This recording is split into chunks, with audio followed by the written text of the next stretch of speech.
look at this and say the reason that the Russian army is on NATO, the Russian army is at NATO's doorstep is because NATO has expanded rather than the Russians expanding? That, in other words, NATO has moved closer to Russia rather than Russia moving closer to NATO. Is that not an accurate way to look at this? I think that's the way President Putin probably looks at it. It's certainly not the way that we look at it. You don't think that NATO has expanded eastward toward Russia? NATO has expanded, Okay. and the expansion has been a good thing for. So the reason that the Russian army is at NATO's doorstep is not the fault of the Russian army, it's not the Russian army that's done it. It's NATO has moved closer to moved I'm pretty east. sure it wasn't NATO who was ordering, upwards of 15 battalion tactical groups to within 10 kilometers of the border with Ukraine, and I'm pretty sure it wasn't NATO who put little green men inside Ukraine to destabilize eastern states. I'm pretty sure that Ukraine is not a member of NATO. So unless that's changed, it's not changed. But I'm pretty sure the movement by Russia is if NATO is moved east, the reason that the Russian army is closer or on NATO's doorstep is because NATO moved. NATO is not an anti-Russia alliance. NATO is a security alliance. Unfortunately, for 50 years, it was an anti-Soviet alliance. So do you not understand it? So do you not understand how, or can you not even see how the Russians will perceive it as a threat? And the fact that it keeps getting closer to their border while their troops, I mean, the places where their troops are, you say their troops are, and may have been in Ukraine and Georgia, are not NATO members. I'm not going to pretend to know what goes in President Putin's mind or Russian military commanders. I mean, I barely got a history degree at the University of South Florida. What I can tell you is that NATO is a defensive alliance. It remains a defensive alliance. Correct? I mean, that's just a fact. It has expanded, absolutely. Right, exactly. But there's no reason for anybody to think the expansion is a hostile or threatening move. And we've been saying that throughout the last 15 years, man. You're moving closer to Russia. You're blaming the Russians for being close to NATO. No. That's exactly what Hagel We're said. blaming the Russians for violating the territorial integrity of Ukraine and destabilizing the security Which is situation not a inside NATO Europe. member. Which is not. I see other countries feel threatened. Man, I love that. But welcome to the Nick and CJ show. I'm one of your hosts. I'm CJ. What's up, Nick? Oh, you're muted, I think. Yeah, you're muted. What's poppin', my friends, my family? We are back. Welcome to Nick and CJ show. That's a fantastic clip. It shows how the ruling class have no idea what they're talking about. That guy was easily dismantled. And I started laughing really hard when this guy said Russia put military troops next to the Ukrainian border. You mean on their country?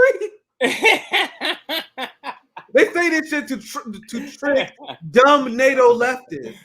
Oh my God, Russia was aggressive because they got military people on their own border. You know who I hear say that a lot? Kyle. Now that I think about it, because I've seen a lot of their content, Kyle has said that phrase. I remember him saying, Who put troops on the border? I think it was in the AOC video when he was in the AOC. you got the Azov battalion in unhinged fascists in Ukraine that is waging a bombing campaign, killing and torturing ethnic Russians. You guys are wondering why Russia had military people on the border? Look at how we militarized the border on the United States and Mexico. And then you say, oh my God, look, Russia is provocating because they put their military equipment next to what we're doing in NATO and Ukraine. The same, using their argument, the fact that you got military bases pointed in all directions at China, isn't that proof that you guys are being offensive against China, NATO? Correct? Since the United States got military bases all over the world, let's see how the two different standards. There's two completely different standards. Nick, I got a question for you though. Do you think, are we seeing, United States hegemony fading, but because of that, it seems like NATO has been losing a lot of these PR fights to me, because it's a lot of leaking, of people saying stuff in the media. And you got this exchange right here where it's clearly anybody who sits and listens to that non-biasedly, just listen, you can hear what he's getting to. He's saying, what is the problem? They're just in their country and they have a mask and they feel a threat. You mean you can't even envision why they would even, and he will refuse to even acknowledge that. Go ahead. The fact that countries are openly rebuking the United States in a way they didn't in the past shows that the United States have lost their influence. Because now you have countries in India. I'll show you guys what state TV in India was saying. I'll show you guys what state TV in Spain was saying. I'll show you guys what African leaders. I got another segment that we're gonna do here soon, talking about how they're losing the PR battle in Africa.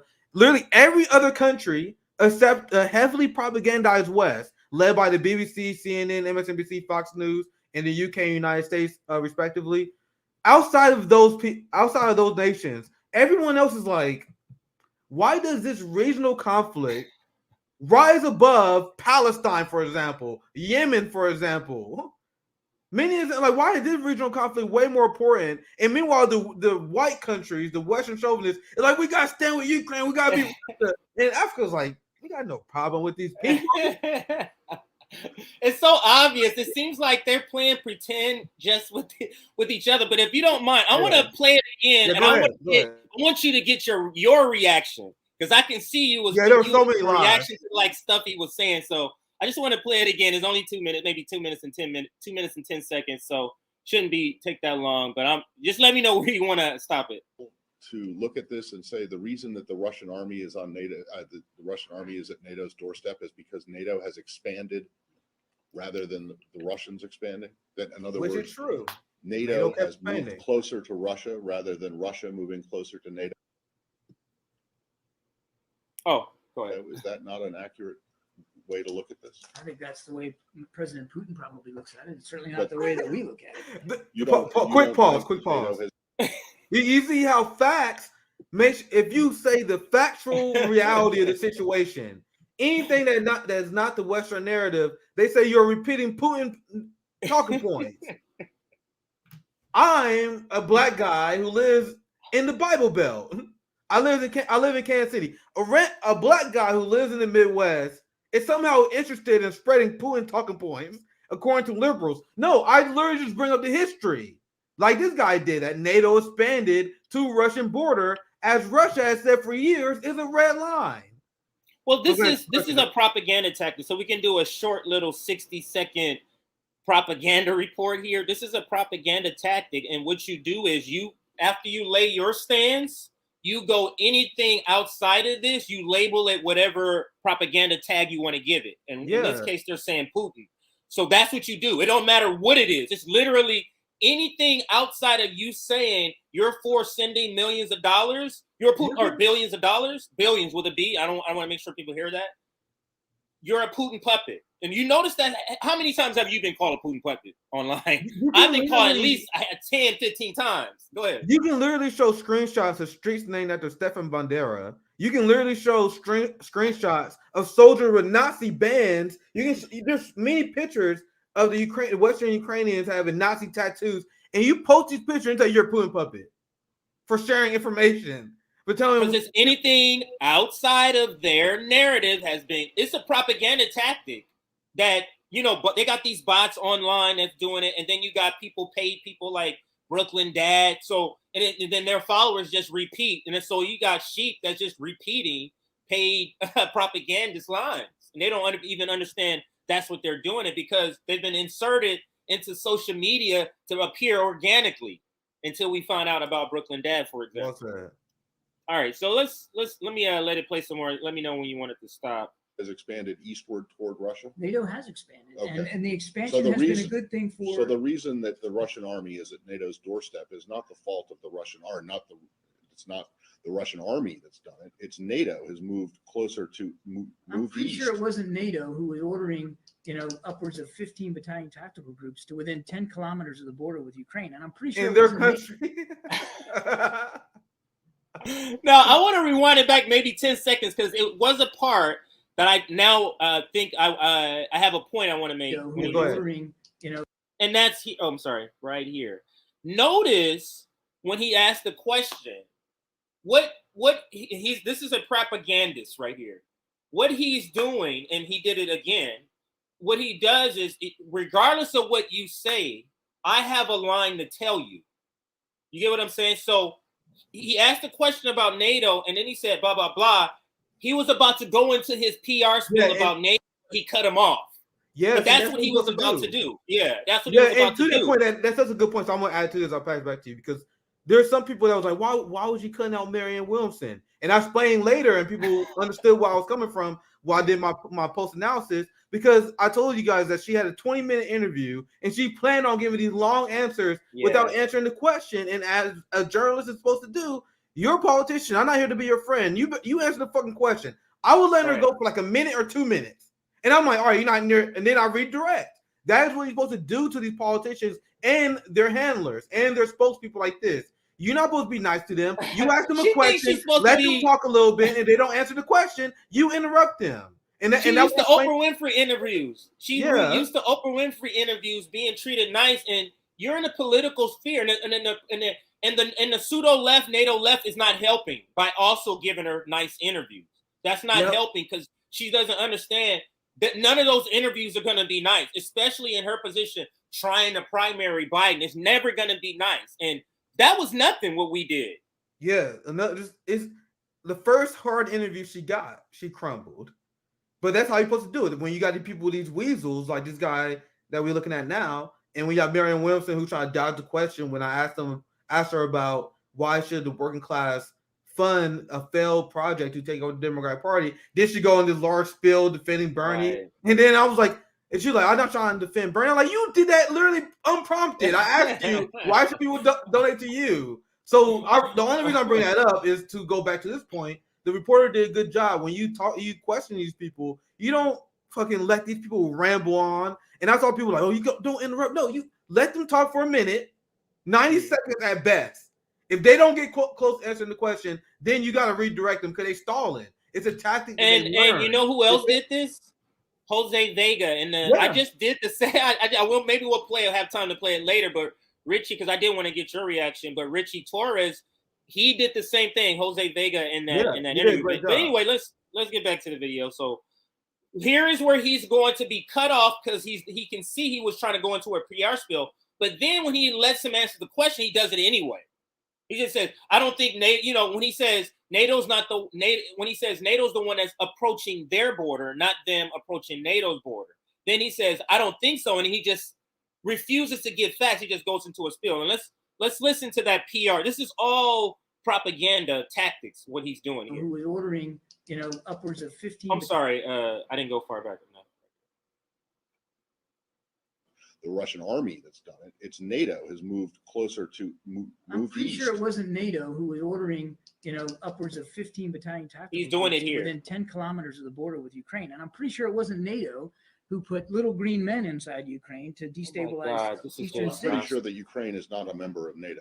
So unless that's changed, it's not changed. But I'm pretty sure the movement by Russia is if NATO is moved east. The reason that the Russian army is closer or on NATO's doorstep is because NATO moved. NATO is not an anti-Russia alliance. NATO is no, that's a lie. And he calls it out. Let's play a little bit. He calls it out. He meant that the NATO started as a counter to the Soviet Union. And when you see the continued aggression by NATO, them continuing to advance to Russian border, you had literally Stoltenberg admit that the Minsk Accords and them arming Ukrainian rebels was all about them prepping for a conflict with Russia. Like, you have European leaders openly admit this. So how can you say this is not an anti-Russian alliance? How can you say this is a defensive alliance when you have NATO members openly saying that we gotta get ready for a war with China? That the NATO 2030 initiative, which I reported on a while ago, was to prep countries in their military budgets, which is why Japan doubled the military spending to get ready with a war with China. You are not a defensive organization if that is your main priority. But go ahead, let's continue. Yeah, and it's so it's like what is it? The emperor is naked, or it's so being exposed that NATO is not what they say they are. And it's almost flimsy in the way he says it, but let's listen. An anti-Russia alliance. NATO is a security alliance. Unfortunately, for 50 years, it was an anti-Russia. I love how the reporter laughs there. So do you not understand it? Do you not understand how, or can you not even see how the Russians will perceive it as a threat? And the fact that it keeps getting closer to their border while their troops, I mean, the places where their troops are, you say their troops are, and they may have been in Ukraine and Georgia, are not NATO. I'm not going to pretend to know what goes in President Putin's mind or Russian military commanders. I mean, I barely got a history degree at the University of South Florida. Pause What I real can tell quick. you, what I can Pause tell real you quick. is So this guy brings up the fact that Russia is not happy with NATO encroachment on the border. So this coward, he says, well, I'm not privy to the mind of people like Putin. Right. No, these people have been saying out in the open, will you guys stop expanding NATO? Stop expanding NATO. Stop arming Nazis in Ukraine. You don't have to be a special Putin mind reader to know that Russia didn't want you guys to encroach on the border. And that's what he's saying here. But this, no, what I wanted to say also, and I wanted to stop you here, this is a propaganda tactic, and it happened to you, I think, with Robbie. When you go fact, this, then they start to realize this motherfucker right here, and you saw it in his face. Yeah. You saw it in Robbie's face. So what they do is just pivot and tell a joke, and that's what he did. That's literally what he did, because this is now, we need to change this shit, and because we're not going to go back and forth with this guy. I'm hearing what this guy is saying. I can't combat that in public. There's no logic for me to combat what he's saying in public. Robbie did the same thing, Nick. There's nothing I can say here after all those facts I've been pummeled with. So I need to pivot with a joke. I'm telling you, go back and watch the video. Robbie does the same thing. James, so let's look. James, I don't know if you can see it because I know you got a video. No, I'm watching a video. Yeah, James put a comment up here. I just want to comment on it real quick. This is a war of Russian imperialist aggression. Now, as the NATO chief himself will acknowledge, many experts will acknowledge, this war started in 2014 when the United States and the CIA got in bed with the fascists in Ukraine and helped overthrow the government. Now, you can criticize Russia all you want for getting involved in this conflict, but this is literally not an imperialist war. There are a lot of people who don't understand the difference between being anti-war and being anti-imperialist. You can criticize Russia for getting involved, but they are listening to the people in Eastern Donbass. The BBC did a story 8 years ago that I showed on here where there were a lot of people in Eastern Ukraine who wanted to be part of Russia. They had referendums. They wanted Russia to join. A lot of them criticized Putin for not getting involved earlier. So you got to acknowledge the West's role in this. And if you want to criticize Russia, like people like Lula and a few other people have done, fine, go ahead, enjoy your virtue signal. But as someone who lives in the West, who lives in the imperial core, who my job is to hold my government responsible, I see what my government has done to lead to this conflict that has taken countless Ukrainian lives, the fact that they support fascist Nazis, and I'm focused on attacking and criticizing that. But go ahead, CJ. I don't want to spend too much time on that. I think that's the point. And also, just as a tip for anyone, because it clearly is not an understanding of what imperialism is, and luckily here at Revolutionary Blackout Network, we've covered this topic extensively. We actually have it as a part of a series. So you just go to I Am the Revolution. It actually was the first episode, and it's called What is Imperialism? And there's a couple of videos of scholars who are talking about it, and I'm also in the video, and we're just talking about imperialism. But go there to understand what imperialism, and we also talk about colonialism. So go there and watch that for an explanation of what imperialism is. Yeah, the last thing I'll say on this, not Pat CJ, because this guy said Russia has criminally invaded, occupied, illegally annexed Ukrainian territory, which what happened by referendum, by the way. Putin is conducting a genocidal war against the Ukrainian people, and that if you want to say that, that's okay. But these people, what I find interesting is people have no criticism of the 11,000 people in the Donbass that was showed by the Azov battalion. They have no sympathy for the Romanian Ukrainians that was killed and tortured by the Azov battalion. No sympathy for the Black Muslims that was attacked by the Western Ukrainians. So their sympathy only happens on one side. The people who call for most of them don't even know those three facts you just mentioned.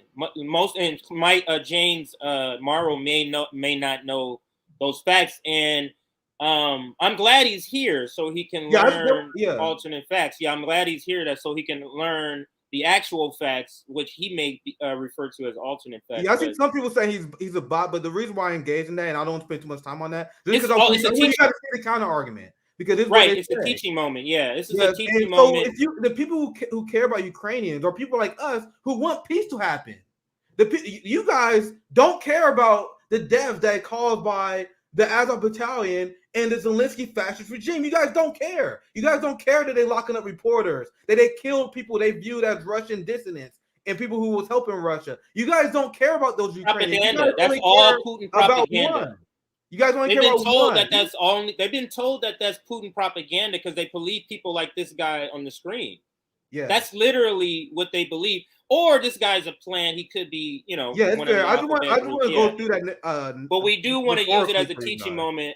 Perfect. The thing is, they're foreshadowing what the Tim Pool, Jimmy Dore conversation we were going to have. We're not covering the whole video. There's a couple of clips I have, and one of them they talk about how the Ukraine war started, and Jimmy is beautifully describe it from the beginning. He says how people think that it just started with the invasion. It's like this started back in 2000, and he goes through it really succinctly. It only takes like a minute and a half, but it's every point he hits, and we're gonna cover it. So I would wish James would stay around for that segment because we're gonna cover and answer that with actual facts here. So in just a minute. So let's continue. Yeah, let's continue here. We got less than a minute left. I'm not going to pretend to know what goes in President Putin's mind or Russian military commanders. I'm sorry. I don't want to do the same thing I did earlier. I didn't rewind it earlier. I want you to look at his face when he realized the guys just keep uttering different facts, and he needs to move on from this because he can't have all of this information in public. He literally can't have this being said. He needs to cut this exchange off.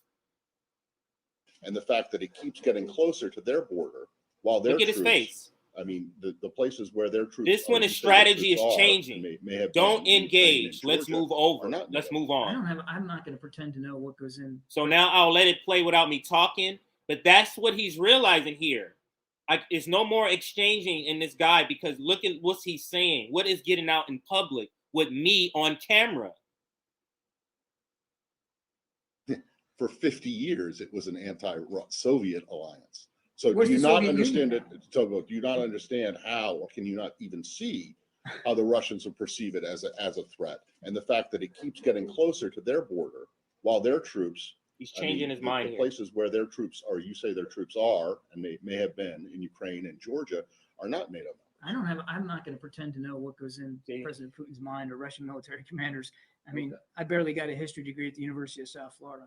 What I can tell you is we all know you're a dumbass. We all know this system is not a meritocracy. We all know you ain't got that job because you're willing to lie on behalf of the government and because your daddy knew someone. We all know. Right. I love that you admitted it, but I want right.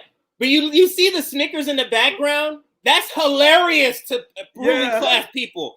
That is like, you didn't go to Ivy League. How the hell did you even get here, buddy? That's literally what they're thinking. That's literally, it's a lot of working class people. It's like, where was the joke? I don't see where the joke. Go ahead. Yeah, all right, we can finish the clip out. Okay. Defensive alliance. It remains a defensive alliance. Fair enough, but it has moved east. Correct? I mean, that's just a fact. It has expanded, absolutely. Right, exactly. But there's no reason for anybody to think the expansion is a hostile or threatening move. And we've been saying that throughout the last 15 years, man. Why, Nick, why should anybody think that it's a hostile move? Why isn't it they're just spreading democracy? That's all they're doing. They're not doing anything. Is it history? Is there any history that tell us otherwise? Like, why are they to believe that?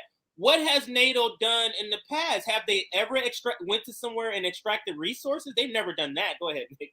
No, go ahead. We can continue. Yeah, let's finish the video and then we can move on. This is funny to me. You're moving closer to Russia. You're blaming the Russians for being close to NATO. No. That's exactly what Hegel We're said. blaming the Russians for violating the territorial integrity of Ukraine and destabilizing the security which is system. not a NATO member. Which is not a NATO. I see other countries feel threatened. He said he sees the point, and that's the end of the video. But he says he sees the point because you can't say, why are you doing this if they're not a NATO member? They're not a NATO member. Why are we here? But anyway, any last words on this before we close out this segment? Yeah, the last words I have on this is actually going to be a transition because I think this is okay. a good Go time ahead. to show you guys why this guy is squirming. This guy is definitely in the wrong. And these people who are NATO simps, the people who are pushing for endless war with Russia, they cannot defend their positions. Now, our country is deeply propagandized. The United States is the most propagandized country in the world. Next to probably, whenever I say that, there's only one country, I'm like, damn, that's a good point. People pull the DPRK like, nah. They like China like, nah, fuck out of here with that liberal shit. They be like, oh, what about the UK and the BBC? I'm like, that's tough.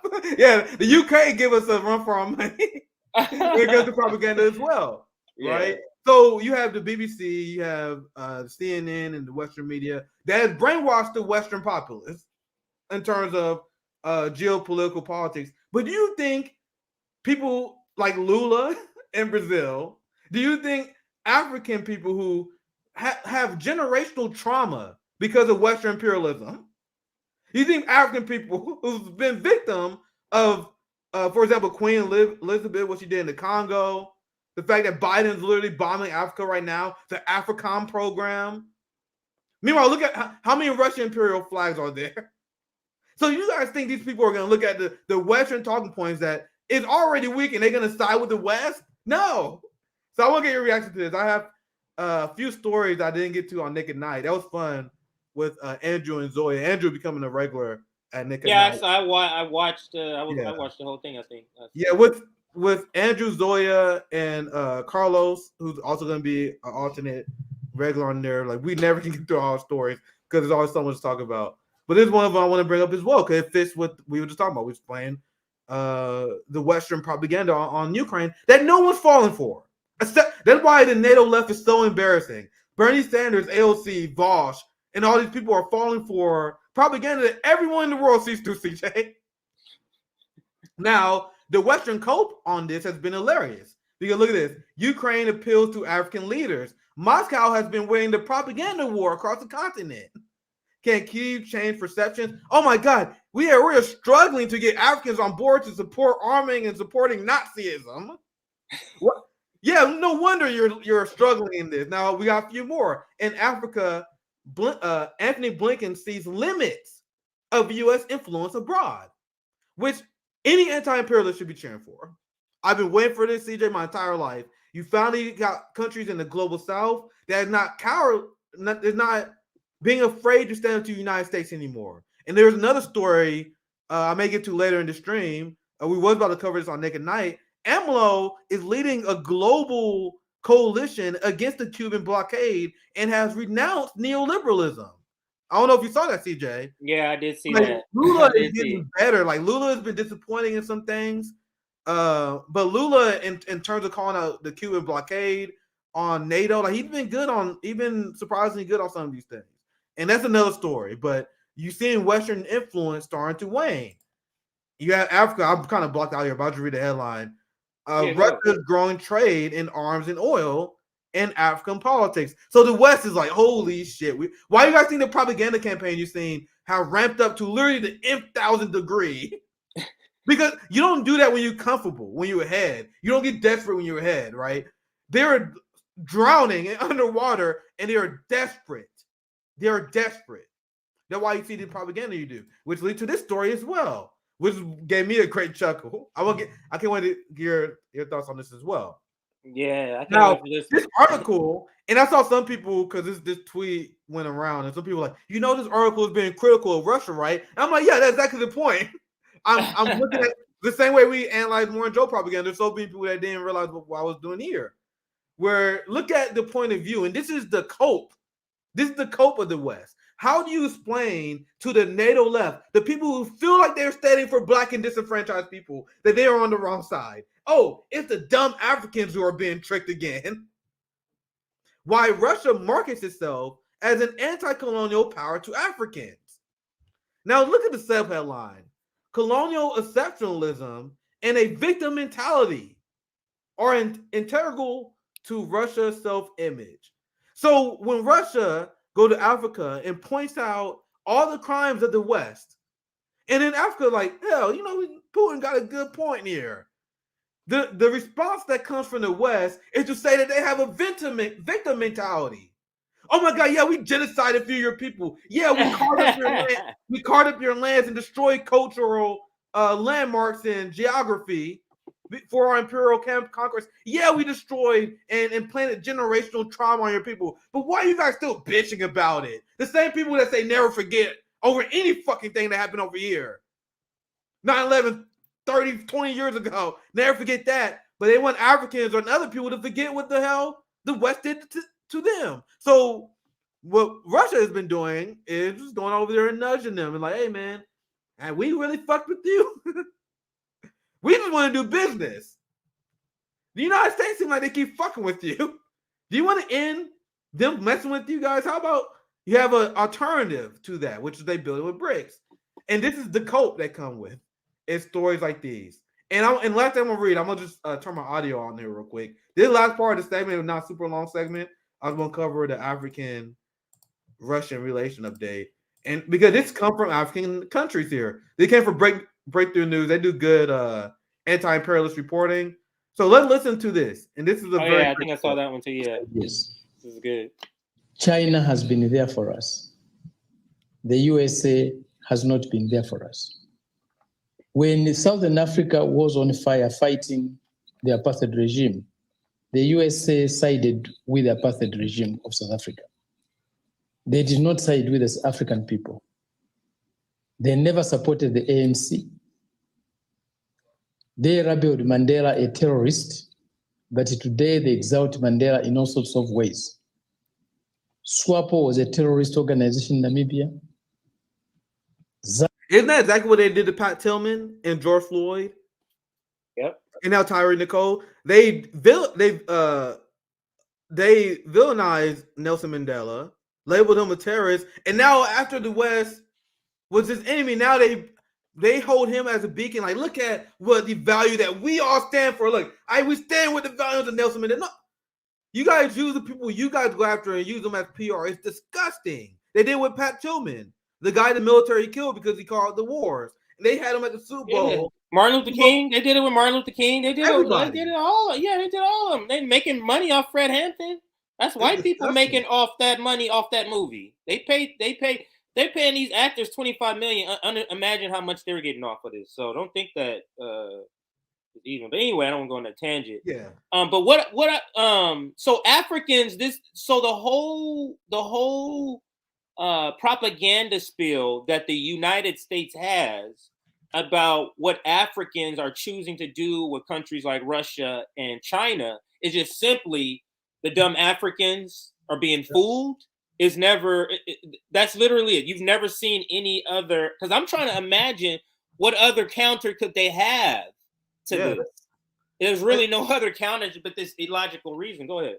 Especially liberal papers like the New York Times and Washington Post, they try to be careful with it, but the implication is definitely there, and they know they can get away with it because even their bourgeoisie boutique liberal like New York $250,000 a year worker, they have these initial biases as well. They like repress it deep down in the same way that they project on Donald Trump. They project that Donald Trump is a racist, which he is. But they project that on him because they know deep down they are. Because I've explained many times, the most racist interactions I ever had was with a white liberal, not the typical redneck, as you expect in Missouri. So there's these white liberals that we read the Washington Post, New York Times, who read the subtle subliminal message sent by the New York Times and Washington Post that Africans are being tricked by China and Russia. That they don't know what's good for them. Is that they're goddamn smart Russian and China. You know how white people always, especially they push that Asian people are smarter than black people. So they like, oh, the Chinese tricked Africans again. It's imperialism. No, Africans like, no, we prefer to do business with these people because they're not fucking psychopaths. It's just that simple. Is there anything they can do, or is there anything they're doing to sort of pay back or retaliate against some of these changes that African countries are deciding to go with, China and Russia? I mean, I haven't really heard any major pushback besides the propaganda game in the media, and I'm not sure what that would get them. Like the Africans aren't reading these propaganda stories; these are just Americans. These are just Americans. This is only working in the boutique left, the NATO left, and the liberal media sphere, and the neocon media sphere. As we also with the Tim Pool interview, there's even like pushback on the libertarian right and people who definitely not like left, right? Definitely not socialist, definitely not Marxist, but even they push back against Ukraine war funding because it's something that anyone who is not even a left position. That's why Bernie and AOC and the NATO left getting it wrong is such a damning stain on their record. Because anyone should get this right. Even if you're a social democrat, there's no reason for you to get this wrong. I believe so. If you're a Pete Buttigieg liberal, there's really no reason for you to get this wrong. They just do. But anyway, let me continue this clip. And if you don't mind, I think the ammo story is real quick. I'm gonna interject it quickly after this. I don't care which order we can do. I think we'll get to everything. I think we'll get to everything. Even the Tim Pool stuff is not it's not going to be that long of a segment. Yeah, no worries, because mine's a shotgun story anyway, because these are just stories I didn't get a chance to cover on Naked Night. But let me finish this video, and then I get to the last story. Then I pass it to you, CJ. They labeled Mandela a terrorist, but today they exalt Mandela in all sorts of ways. SWAPO was a terrorist organization in Namibia. ZANLA and ZIPRA in Zimbabwe were terrorist organizations. They were not on our side. They were on the side of the oppressors of this continent. They participated in the killing of our leaders. The USA participated in the killing of Patrice Lumumba. The USA participated in the toppling of Kwame Nkrumah. The USA participated in the assassination of Muammar Gaddafi. The USA participated in so many coups on the African continent. China has never participated in any coup. China has never killed a single African. How many Africans had the USA killed? CJ, this is why our rebuke of their anti-China warmongering, their anti-Russia fear-mongering is so devastating, because they say stuff like this on Morning Joe and MSNBC all the time, where they say China is a threat to us, and we just ask the very basic question: how are they a threat to the average? How are they a threat to our hood? The average liberal don't think that much about it. They hear China threat, so they assume that a military threat, it may be a threat to their job or economic situation. No, China not a threat to my job or economic situation. China not the reason why I got members of my family who struggle. It's their ruling class who sees their means of production and still their labor value. China has nothing to do with your manager and the professional managerial class stealing your labor value. In fact, I'm not going to make the argument because it'd be a long stream, but I would make the argument that global solidarity and people working together instead of fitting arms industry because you want never-ending conflict will increase the quality of life for everybody. That is China's goal, whether you agree with their economic model or not. They are saying to Saudi Arabia, to South Africa, to all these countries, I don't care about what your politics are. We just want to increase the quality of life for everybody. And that is a threat to the capitalist model that relies on exploitation and poverty. That's what they mean when they say China is a threat. China is a threat to their economic model and their ideology, not a threat to you. Not a threat to you. But any last thoughts on this, CJ? I'm gonna do the ammo story real quick. Any last thoughts you want to share before I move on? No, but let me throw in a like. Please like the stream. We got 475 people watching. If we can push to 400 likes, that's about 175 more people hit that like button. 175 hit that like button. All right, back to you. Let's get to the AMLO story. Yeah, and then let's do the AMLO story. I also have a story I'm gonna do later. I may after your story of the ridiculous. Yeah, I'll do like 2 or 3 stories, and then we can do yeah. I'll pass you after this part, but there's a story, and this is a preview for another segment of the media and the Chinese balloon thing is getting even more ridiculous. But they say China is even sending balloons in Taiwan. Anyway, I'll get to that later. First off, we just explained how African leaders are rejecting U.S. influence. You have people much more willing to speak up against U.S. Western aggression. And just like Lula, who literally went to the Biden administration face and called out why he explained why he don't support funding Ukraine and how we need to be facing peace, right? You have AMLO recently, who now forming this global coalition to fight against the Cuban blockade. And you also have AMLO, who called out U.S. aggression against Nicolas Maduro. You have AMLO that seemed like he had enough with the West. Look at Mexico. AMLO announced his campaign against U.S. blockade of Cuba. denounces neoliberalism. We can't even get the squad to do stuff like this. President Andres Manuel Lopez Obrador announced Mexico will lead an international movement to end the U.S. government's inhumane blockade against Cuba. Now, check this: praising Fidel Castro as a visionary. Based as hell. What do you think they're gonna do against him? Like, is there something? I'm just saying, like, this seems. Let me spell Cuban right. This seems a little. I don't know if the anytime another leader is talking like that, there seems to be something that happens to them, a coup or some sort of unrest happens in their country.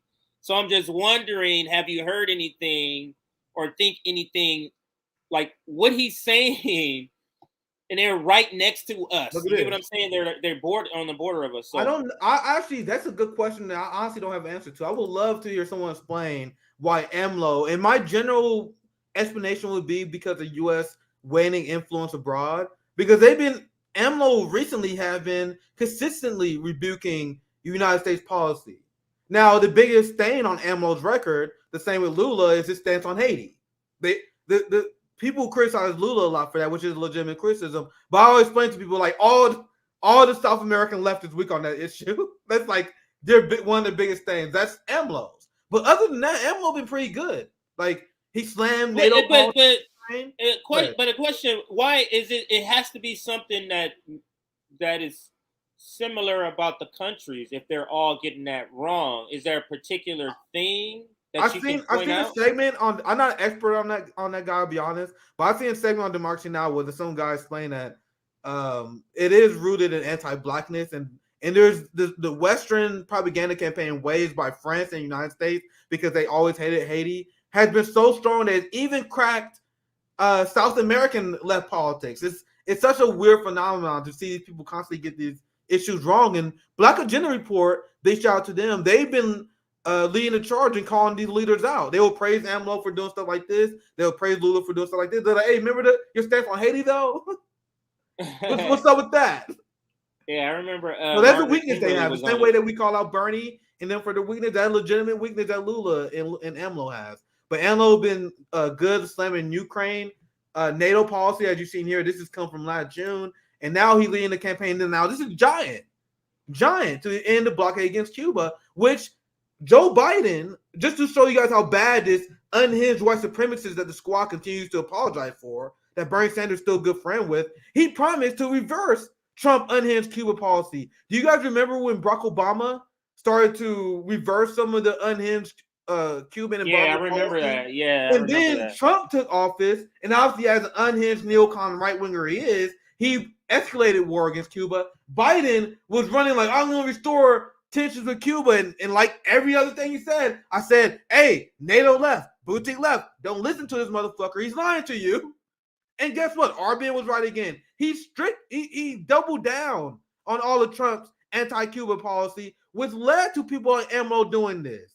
Because Joe Biden is the biggest threat, the biggest white supremacist, the biggest neocon threat to the working class. But AOC will go on Rachel Maddow. I'll tell you how great she is, though. Ain't that about bitch? I would love with AMLO and Lula, with all their criticisms, I would take them over what we have in the United States left any day of the week. Any day of the week. Anyway, that's a quick statement. Any last thoughts on the CJ? I would just and they're considered the progressives.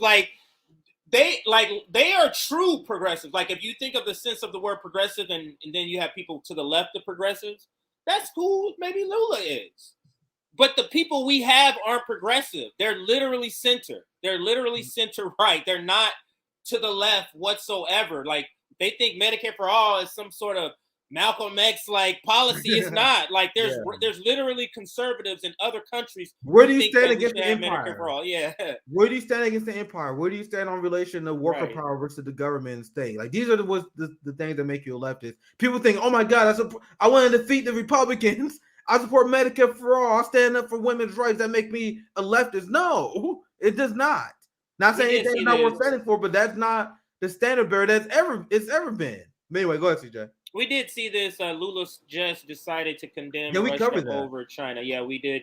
Yeah, see that. Lula, and whether you guys agree with the strategy or not, and I think that is worthy of criticism. But Lula's strategy is he want to take that criticism off the table, right? So they call anyone like Lula is literally on the Ukrainian kill list, according to Claire Daly. Mm-hmm. Claire Daly's on the kill list, McWallace on the kill list.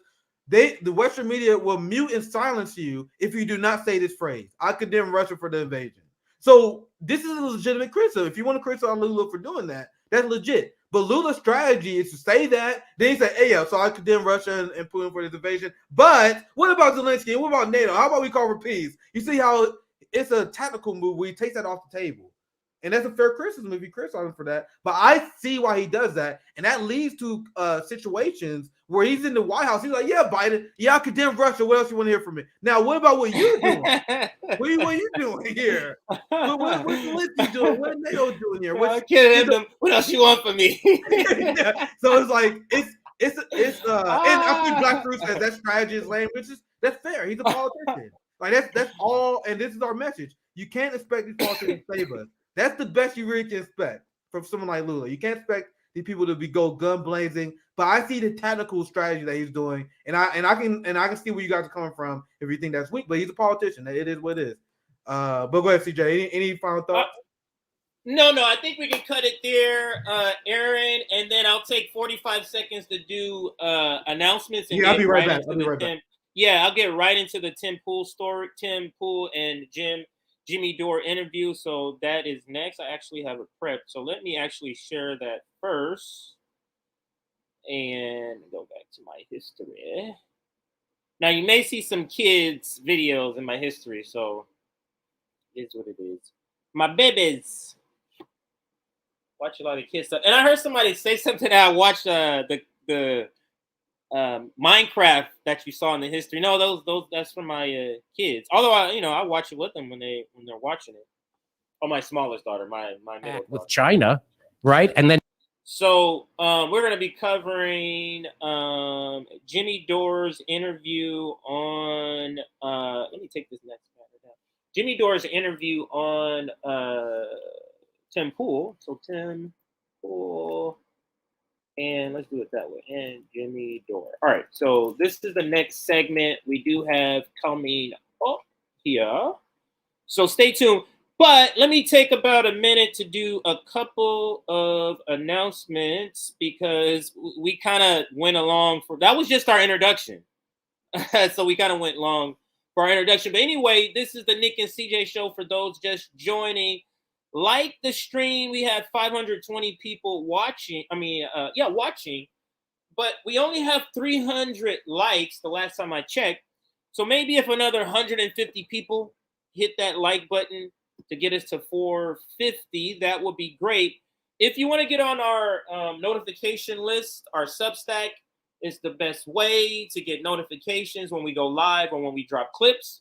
And our soon-to-be, when we start to publish op-eds, which we are targeting by the end of this year. We want to start writing op-eds also through our Substack so that you can get access to all of that, plus the bonus of access to our Discord. Join our Substack, and you get all of those features there, perks. We actually crossed 31,000, so thank you for everyone who has helped us, and this is where it was when I checked not this morning, but sometime earlier. 31,120 subscribers. We appreciate everybody who has recently joined in the last couple of weeks. And thank you for joining. Like this stream if you're here. Our target is now RBN 250K. And last thing is our email address and website. Here is our website, revolutionaryblackoutnetwork.com.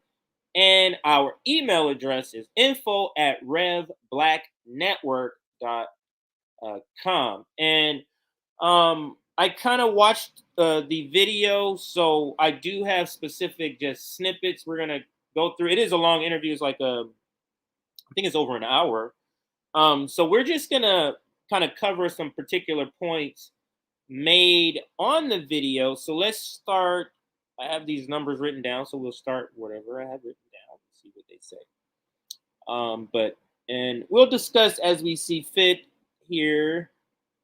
And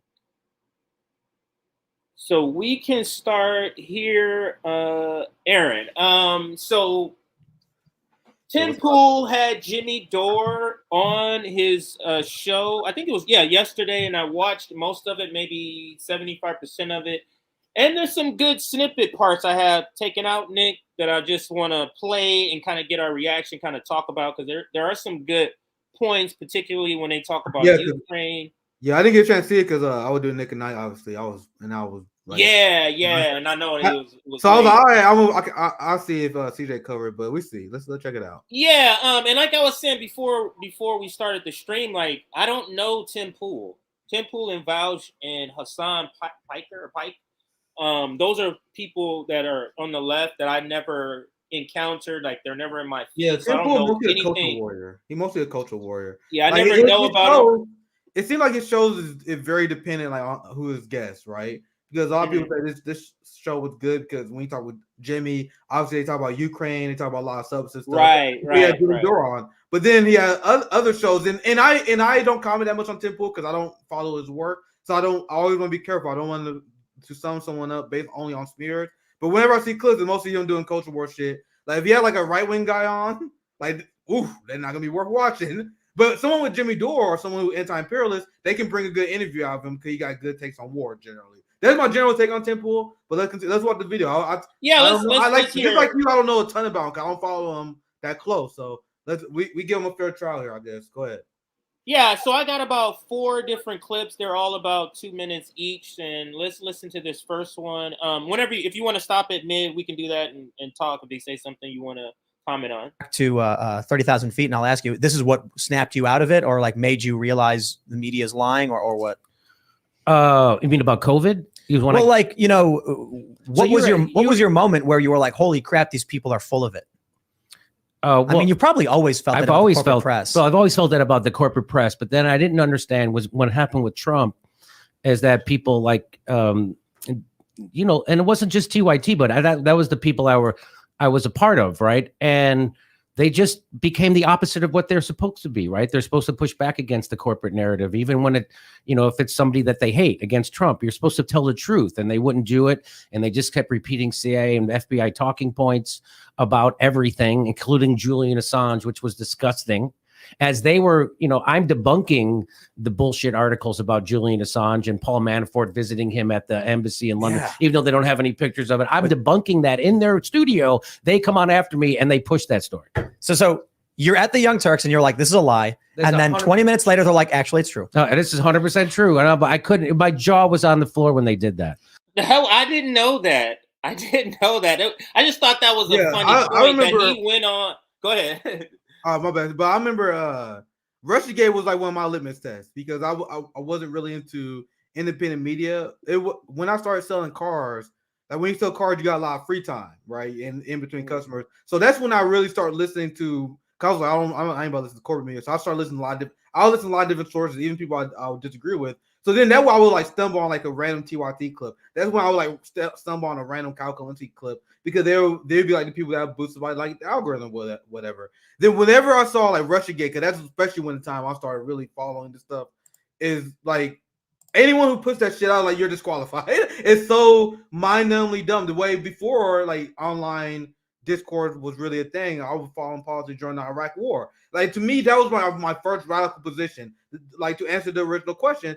Like anyone who got the Iraq War wrong originally, you was dead to me. Like there was no way they'll ever forget. There was no way they'll ever forgive it. But that was my first radical position growing up as a teenager. The same way. So wait, let me ask you this then, because tell me what was the reaction of people? Because you're saying you never got that wrong from the beginning, and I can say that too. I was always against it, even in the beginning. But at the time, Nick, if you remember, I don't know if you had the same reaction in California. And I think I was working in Torrance at the time. It was you could not say nothing against this war. Like you couldn't, people would look at you and talk like literally was people fighting if you even would be Yeah, saying if I was an adult, I people would got in trouble. lockstep like that. Go ahead. Yeah, if I was an adult, I would got in trouble. Like that was around the time I was a preteen, teenager, and my dad hated George W. Bush. My grandpa, who used to watch MSNBC all the time, hated George W. Bush as well. So I always knew it was bullshit because it wasn't like an advanced political like calculation. It was like, oh, this George Bush dude, he sounds like a moron. He's definitely a moron. They're definitely lying to me about this. What, his vice president shot a guy in the face? Like, this is like my basic political analysis back then. Like, to me, it was obvious. Like, I couldn't do a Chris Hedges style breakdown, but my instincts were telling me like everything I heard from George Bush. I was like, this guy is lying. This guy's clearly lying. You say your dad and your grandfather was you would over here talking. You say, oh yeah, I still remember my dad hated Bush. My dad hated Bush so much. Yeah, so and obviously my grandpa hated Bush as well. My late grandfather, rest in peace. He was a big MSNBC head. That's how I first got in politics because I told this story a long time ago when we first started. Like when he would have MSNBC on, and I would look at these people, and I wasn't that smart back then, obviously not politically, but I have instincts. I did the same way with a lot of people in my family who don't. They may not follow politics like me, but they're not falling for stupid shit. You know what I mean? My brother and sister not pushing Russiagate. You know what I mean? They got good instincts. So I would see, like, when I was 16, 17, didn't really know that much shit. And I would just see the TV on. I'm like, dude, that dude, Chris Matthews, is full of shit. Like, I know. Like, that's how most people are, unless you get programmed into that. But anyway, we can get back to the video. I think that was a good summation. Like, what kind of turned me off on this shit? And it's kind of similar to Jimmy Dore. When Russiagate hit, that's when I first got into independent media because I was like, I'll never watch a corporate media again. That's how I started weeding people out. And I explained to you guys before. That's why it's kind of wild to see Cal Kalinske be like the complete shitlid that he is now. I was never like a secular talk watcher, but I remember thinking like I never put Cal in one of the worst batches until recently because I was like, oh, at least he got Russiagate right. It was like he may be bad on something, but at least he got Russiagate right. But now with Ukraine and a lot of things recently, I'm like, man, it's unbelievable how much he felt. He got this bad. How they change. Yeah. All right. So let's go ahead. No, go ahead, CJ. Go ahead. How did you get involved with the Young Turks? Oh, well, I had an hour's Comedy Central special called Citizen Jimmy, which was chosen best of the year by iTunes. Thank you very much. And the reason why I tell you that is because if I don't, nobody will. So they saw it. Somebody who worked there saw it. And when Cenk got his job at MSNBC, he was a host on MSNBC. They needed guest hosts.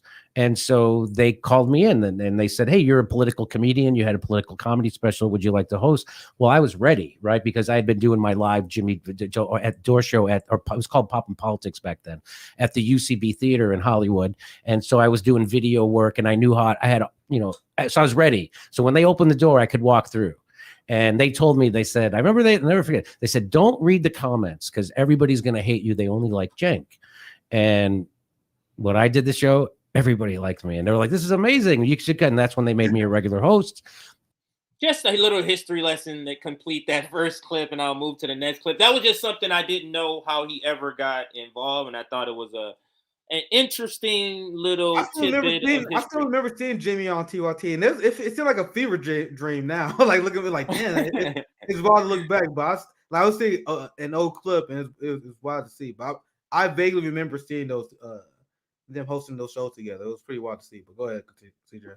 Okay, so this next one is Tim Pool talking a little bit about TYT, but he makes some good points here, and he kind of moves on a little bit. So let's listen. I think that you've got young people entering the political sphere with no experience. They don't know who Obama is. They don't know who Joe Biden is, and I mean that in the not like that. Let me back it up a little more to give it a little more context. It feels like it might.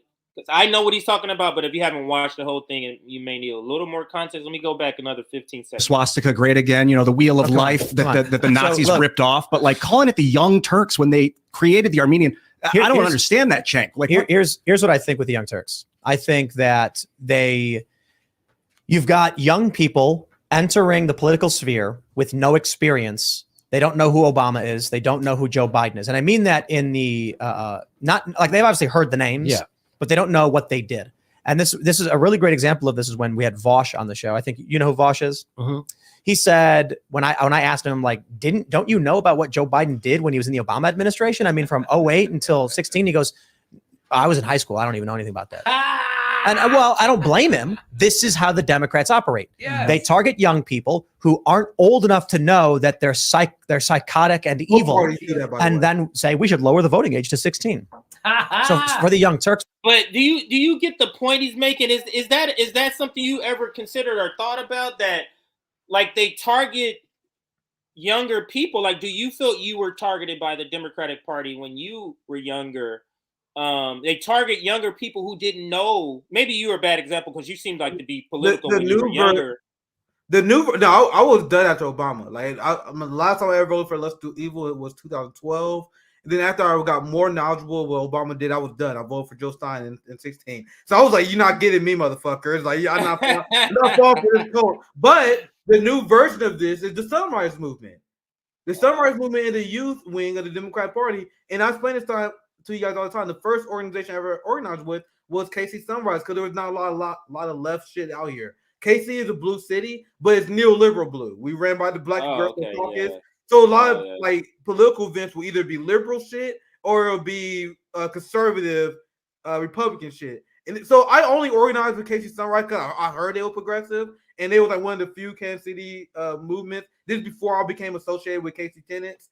And then I immediately was like, I'm done with this shit. It's like there were some people in the organization that was serious, like the underground activists, but it was all about siphoning people through the Democratic Party and pretending only the Republicans had bad climate policy, which is why the Sunrise Movement endorsed Joe Biden and they endorsed Hillary Clinton. When they endorsed Hillary Clinton, I remember I voted for Joe Stein. I was like, okay, I'm done. Fuck that shit. So to answer your question, there is a new apparatus. It's the Sunrise Movement. It's the Justice Democrats. It's the progressive left, the NATO left, that we call out because we see their role is to shepherd otherwise revolutionary people to the Democratic Party. So on this point, Tim Pool is 100% correct. The only thing I will add is that the Republican Party does the same thing. They got youth Republican, like church, like the whole church apparatus is about getting people to vote for Republicans. They got youth Republican leagues. So it goes both ways. And that's why I want people to understand. And Tim Pool may understand that. I just want our audience to understand that. But go ahead, CJ. Yeah, it's because the right go through it not through political groups. They go through it maybe through religious groups and other types of groups. That could be a different way. Yeah, the ruling class, the two factions of capitalism, they have the same goals. They just may engage in different strategies. That what Marxism explains to you. You gotta understand. They do the same fucking thing. They got different strategies, different approaches. They got to play this theater. But go ahead, CJ. That's what I think happens is they've got a new, younger audience. They're more woke. They're more leftist. They're very tribal. And if they go the honest route, they're right-wing conservatives now. So just real quick, I want to keep going. No, go ahead. No, just define those things. Because I would define these people that he defined, these little young liberals, I will not define them as left. I would not define them as woke. I mean, help for his culture war, but you're not woke if you support arming Nazis. You're not woke if you can't see past voting for Jim Crow Joe. We explain what woke means. If you vote for Joe Biden because you think Joe Biden is going to represent Black people, indigenous people in the working class, you are as far away as woke as possible. But we all understand what he is saying, like imperialists, woke imperialists, right? The people who pretend that they are leftists, but they're not. But I just don't understand why people just don't say that. Why invent this new shit? Why not just say they're virtue signalers? They're people who are not really leftists, but they actually corporatists. They actually support war. That's much more accurate than the whole woke thing. But they're trying to brand that so badly. They're trying to rebrand that word so badly. Go ahead. That in the not like they've obviously heard the names, but they don't know what they did. And this is a really great example of this is when we had Vosh on the show. I think you know who Vosh is. Mm-hmm. He said when I asked him like, don't you know about what Joe Biden did when he was in the Obama administration? I mean, from 2008 until 2016, he goes, I was in high school. I don't even know anything about that. And well, I don't blame him. This is how the Democrats operate. They target young people who aren't old enough to know. Oh, that's crazy. So hold up. So you guys see why it's important to call out the psyop that is involved in these TYT leftists. People like the Mickey Cons, they send them on Fox News. And think about what Tim Pool just did here. He connected Vosh as the member of the left.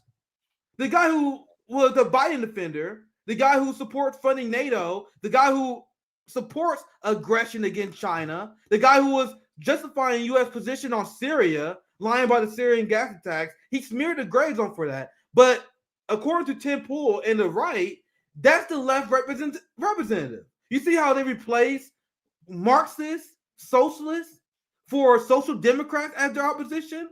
That was by design because capitalists wanted to push off Marxists and communists who can form coalitions with people, the people who got the union movement started, and they wanted to replace them with these weak fucking sock dems like Vosh who can make the left look weak on these shows. But go ahead, CJ, I just want to make that point. Go ahead. We can continue. That's very interesting. And they never admit that they're sock dems. They never admit that they're sock dems. They want to use the other one. That in the not like they've obviously heard the names, but they don't know what they did. And this is a really great example of this is when we had. Didn't mean to go back that far. 1 second. I don't want to. Oh, we can hear it again. I guess we can hear that again. Vosh on the show. I think you know who Vosh is. Mm-hmm. He said when I asked him like, don't you know about what Joe Biden did when he was in the Obama administration? I mean, from 08 until 16, he goes, I was in high school. I don't even know anything about that. And well, I don't blame him. This is how the Democrats operate. Yes. They target young people who aren't old enough to know that they're psychotic and evil, and then say we should lower the voting age to 16. So for the Young Turks, what I think happens is they've got a new, younger audience. They're more woke. They're more leftist. They're very tribal. And if they go the honest route, they're right-wing conservatives now. But there is a faction of liberals who are tribal and have always been and are probably aging with them. So I have to imagine there's a point where Cenk Uygur was sitting in his chair, sweating bullets, thinking to himself, this story's not true, but if I don't say it, we're going to lose all of our members. I have no choice but to say it. And then he does. And that becomes his thing. And I have to imagine it's psychological torture. I like we say the same thing essentially about him, but just the other way. It feels like Tim is saying like he's lying about left stuff. And because he'll be called a right wing, and we're saying something, I guess. I would love to have. We're saying that he's not really left and he's really right. Yeah. That's what we're saying. So I see what Tim Pool is trying to say here, but I really need to sit down with this guy and have a discussion about the Overton window because I see his point, but the way he phrases his point is so deeply unserious. I'm sorry. Dude, learn what these political terms mean. He's saying TYT captivated a extremely left crowd. No, these people are neoliberal capitalists. They are union strike breakers. But is he describing them? And a Kasparian is anti-homeless. Yes. Cenk Uygur is pro-cop. Do you guys know what it means to be on the left and on the right? So he makes a good point. Criticizing TYT, he does it in a deeply unserious way. You know what I mean? But go ahead, CJ. But I think I'm trying to imagine, does he like people like us? Does he think like, I don't even think you guys are left. You guys are like ultra left, like way out in the boonies. So like when he's speaking, they are left to him. That only speaks to where he is. You get what I'm saying? That speaks to where he is. If he thinks they're left, I mean, unless because I don't, in this clip at least, I don't get the feeling that he's playing a role. Like, I really think in his mind, he thinks that, or either he's being lazy and just using the word because everybody else uses it. Last thing I'm saying, we can let it play a little bit. I think Tim Pool is much closer in politics to TYT than they give credit to. Because if you stop it short at social dem politics, if you are like a reform liberal like Tim Pool, how much do you really disagree on economic policy? How much do you really disagree on state politics, right? Because Cenk Uygur and TYT is pro-cop. We call them out for their propaganda all the time. Tim Pool is one of the people who fearmonger over activists because he feel like we shouldn't protest the police state, apparently. So, like, you guys agree on these large overall issues.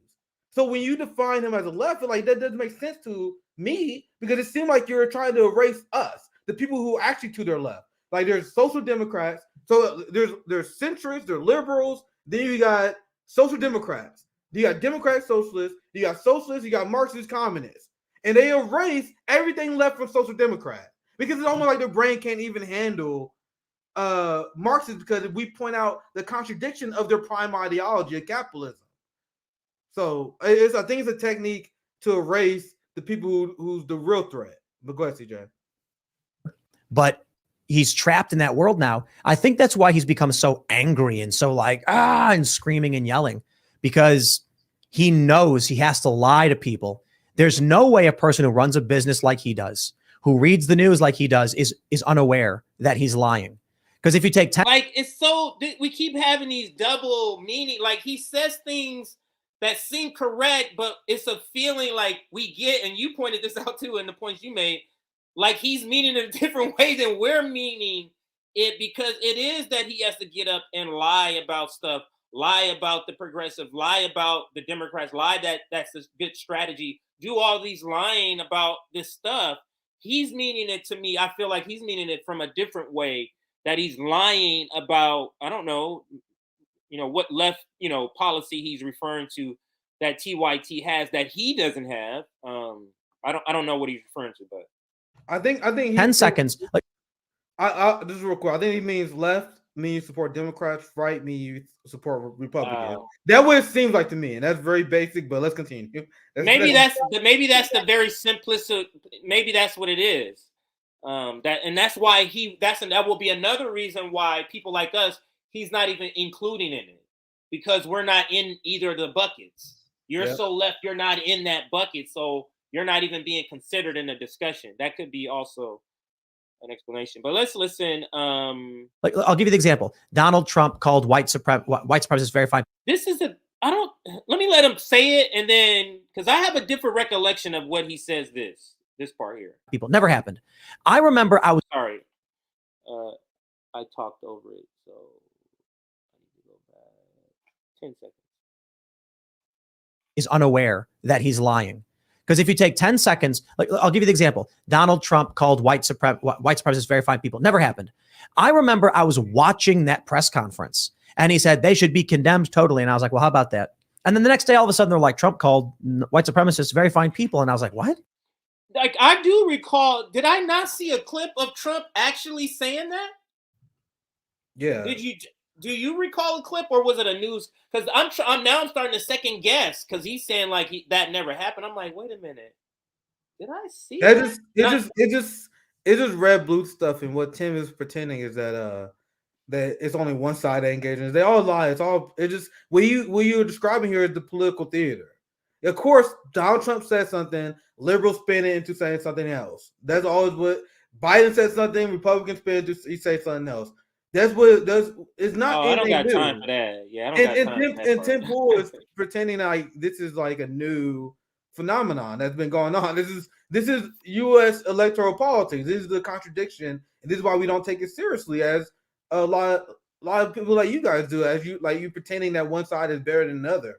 Our argument that both of them are the same. That they have an overall goal of serving U.S. empire and increasing the power of the capitalists, and the never-ending struggle. In the never-ending class struggle between workers and the managerial class. They're trying to help make sure the capitalists win that. When you don't have a Marxist analysis, your political analysis on things, to me, sound clumsy. I know most people not Marxists, not everyone who listens to us are, but when you have analysis of politics that's based on dialectical materialism, all this red-blue nonsense that you hear from Ted Pool, this sounds ridiculous to me. You just talking about the contradictions of capitalism. You're talking about the nonsense theater that Mr. Riley people said they're not talking about the material needs. But that's just my general thoughts on these kind of like Tim Pool conversations in general. But I see the point he's making and the criticism that he has is legitimate in the Democratic Party. But we need people to understand that it's not just the Democratic Party apparatus. It's the foundation that this system is built upon that creates the Democratic Party. The system that this foundation is built upon creates the Republican Party. And even if you don't fit the system, even if you got rid of Nancy Pelosi and Chuck Schumer, you're gonna have another party that replaces do the same thing because capitalists have one core interest. That's what we need people who are not Marxists to understand. But go ahead, CJ. Yeah, so I skipped it to the next thing, and now this is the title question. For the reason that everybody showed up, this is where they answer what it means to be left or what it means to be right. This is Tim Pool poses the question to the conversation. So let's listen to this discussion here.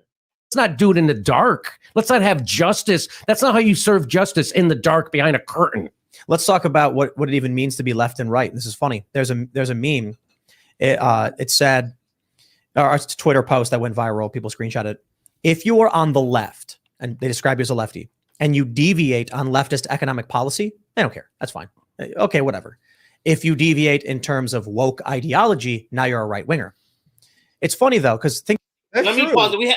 I was just about to say, let me That's pause true. it here, because that's a good point, and let's discuss that, because I mean, I think you had pointed this out. Maybe we've just talked about it generally in several conversations, but that is a great point, because that's the point that we bring up about how are you left, because the economic differences. Go ahead, because I feel like you have. No, you're on point, because he makes an RBN analysis here. We call out the DSA left all the time because they say stuff, especially with the Rage Against the Machine rally recently. They say, "Oh my God, you guys are organizing with these libertarians. Oh my God, you guys are organizing with these right wingers." But you got AOC at an event with Chuck Schumer.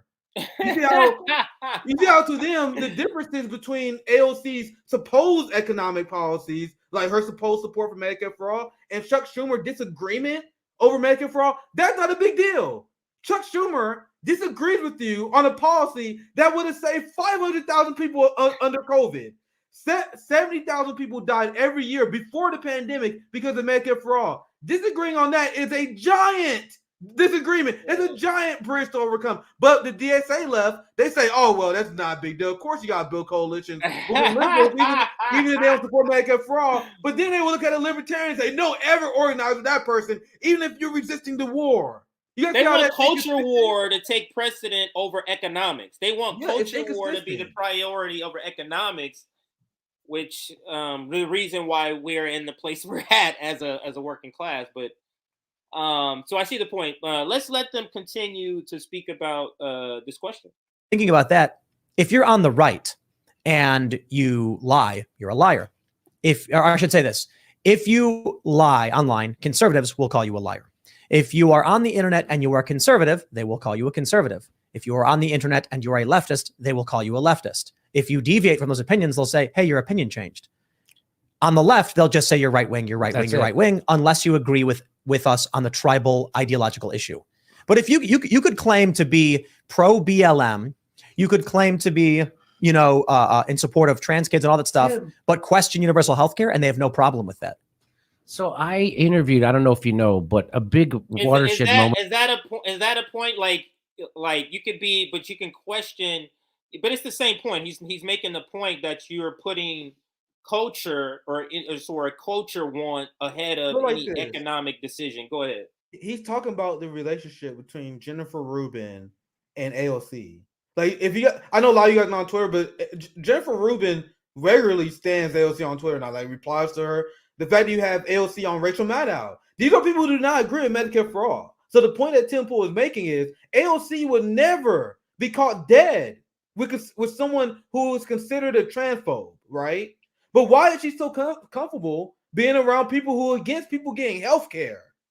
Which is a good point that Tim Pool is making. The inconsistencies that we point out all the time from the DSA left, right? But go ahead, CJ. And I don't watch Tim Cast. I did say that. Yeah, Isala.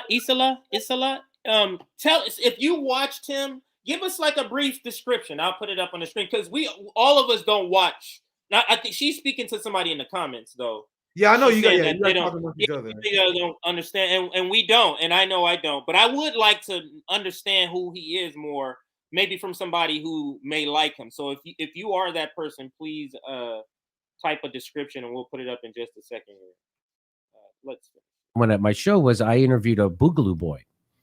And now people don't know anything about the Boogaloo Boy. Either did I. That's why I interviewed him. And what I found out, it was exactly what you just said. So this Boogaloo Boy comes. Say again? I would say, God forbid that you're curious, you want to learn more. And that's why I never understood that, Chris. I'm like, I have said this many times, it's not the job of Black people and other brown people to convince white people not to be racist. It's extra credit. I do it because I like to convince people not to be racist, but it's not our job. The job is for the white community to come together and figure out these issues. So when Jimmy invites a Boogaloo Boy on, that's him doing exactly what we want, right? Bring someone on who is perceived as racist and talk about left ideas. And he claimed that he supported Black Lives Matter, that he's anti-racist. So what else do you want? I'm sure that if I scroll through this dude's Twitter line, and I'm sure if I can find things they said is disgusting. But my question is, what more do you want from people that support Medicare for All, that claims they are anti-racist, who claims they want to help you guys out? You shut them out for what? You shut them out for not the same reason that you shut out a Biden voter. You guys hang out, you guys associate with Biden voters, with war criminals, but you guys draw a hard line in the sand over stuff that's mostly insignificant. But go ahead, CJ. Comes on my show and he tells people that the Boogaloo Boys were invented as a response to the Proud Boys. They're not proud. So people would conflate Boogaloo Boys and Proud Boys. Because the media lies. And that's right. And so the Boogaloo Boys were actually people who were seeking common ground. They were pro Black Lives Matter. They were anti-war. They were anti-cop. They shake hands with Antifa in a bunch of videos. And they march together. They marched with that. So that's the video I saw of this guy, Magnus, and he had a Black Lives Matter person with him. He had a gay person with him. And then it was him. And he's a libertarian. And he said, we seek common ground. We're not your enemy, our enemy. And I was like, let's bring this guy on. I found out he was pro-gay. They provided security for the Black Lives Matter protests. So they're pro Black Lives Matter, pro LGBTQ. They're anti-war, anti-cop. What else do you guys? That's 4 or 5 out of the top 10 issues I have. Real quick, so they supported people protesting against the police, but they are out of bounds. They are considered beyond the pale. But you guys support a policy that literally support. You guys support a party that literally support funding the police more.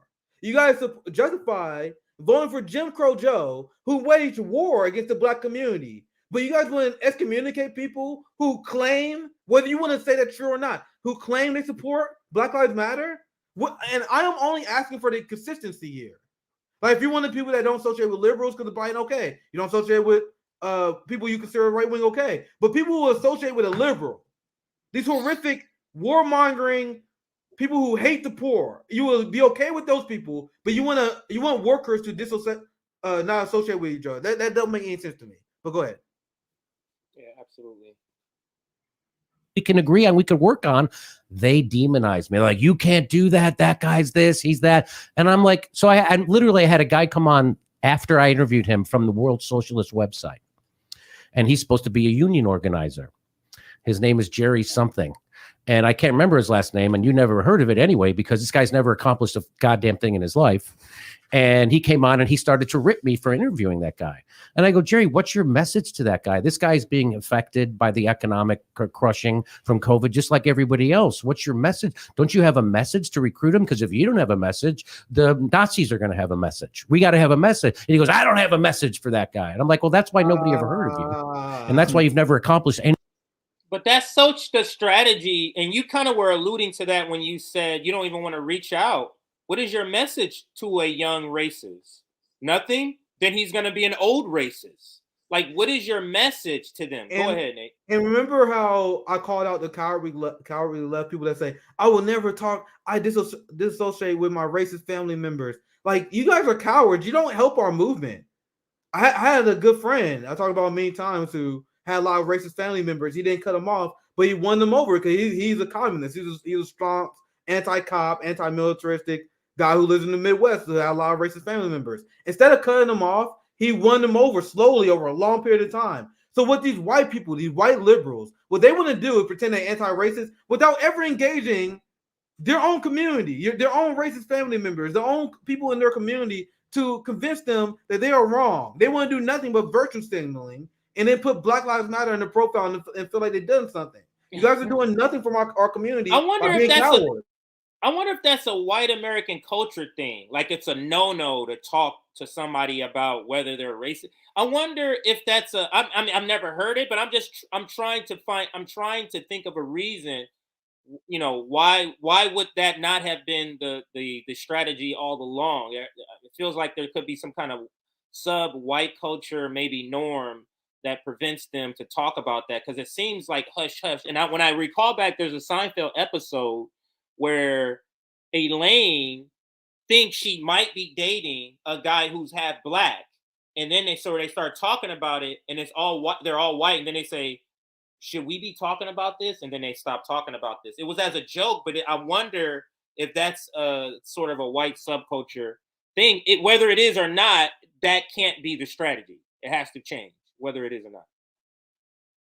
anything in your life, because that's not how you organize. You know how you organize? Just like Christian Smalls did at the Amazon warehouse on Staten Island. Now, if you don't know Staten Island, it's all full of Trump voters, and he's a black guy who organized a union of Trump voters on Staten Island. And how do you do that? Well, I'll tell you how you don't do it. You don't go to the union floor and go, who here's a Proud Boy? You're out. Who's a Boogaloo Boy? You're out. Who doesn't like Social Security? You're out. Who's against LGBTQ? You're out. Who's a libertarian gun nut? You're out. Okay, who's left? Now let's organize. That's not how you do it. Everybody knows that's not how you organize. The way when people on the left say we're going to organize along class lines, they don't even realize what they're saying, because what that means is organizing with Trumpers. That's and right. they say, and this is the point, and that's what we're going to end this part here, because that's the point I wanted to end on. What he said there, and I think you were just about to say the same thing. This is what we say, like, and I always say, any sort of real revolution that's everybody is actually not going to be a revolution of left. It's going to be a revolution of humans, of people. And I think the left really can't, either refuses to grasp that, and I think that's because of the pseudo left, to be quite frank with you. I refuse to go along with it. I was telling you before. I'm not allowing these people to psyop me to death and tell me we can't work with our neighbors. It's because I clearly remember working on the Bernie campaign, and we used to brag about the fact that we got Republicans supporting Medicare for all. We got Republicans supporting the left ideas. We used to brag about that on the campaign. We went from that to now we got libertarians agreeing with us on war. We have people who Voss called a right-winger when he did our breakdown of Marianne Williamson, when I talked about the Medicare for all rally. He said, well, this is what Voss said. This will come from the big brain Voss. He said, well, that Medicare for all rally, the Medicare for all rally was attended by a bunch of right-wingers. What sense does that make? A Medicare for all rally supported by right-wingers? What are you talking about? That literally doesn't even make sense. That's a left policy idea. So they are deeply unserious on this kind of stuff, and we will organize with people and drag them to our positions. And now that's considered a bad thing. I said, and many people said before, they're willing to organize with anyone to end war. I wanted to do good with anyone. I want to do bad with nobody. The famous quote, right? So when people say they want to organize a war with anyone, what are you talking about? And especially with the Rage Against the Machine protest thing, a lot of people don't really understand what it means to organize with a libertarian. There's people that say, oh my God, we can't organize with these people because they hate poor people. What do you think it means to organize with a libertarian? We're not talking about economic issues. We organize on war and only war. Oh, that's so funny. And organizing with someone on one issue to accomplish your goal does not legitimize their ideology. That's coalition building. Right. And it's the thing. We did a stream, and our stream, I mean, we got to get some good amount of views, and people liked it, but we did get some comments of people not understanding that you can have a critique and still participate. And we kept saying, like, RBN is still participating, but we did have apparently a critique. Sabby is speaking now. They added her. So that's some good news. So RBN I'll break it for the stream. Yeah. So RBN will be speaking at the rally, but people didn't understand we're going to have critiques. This is not.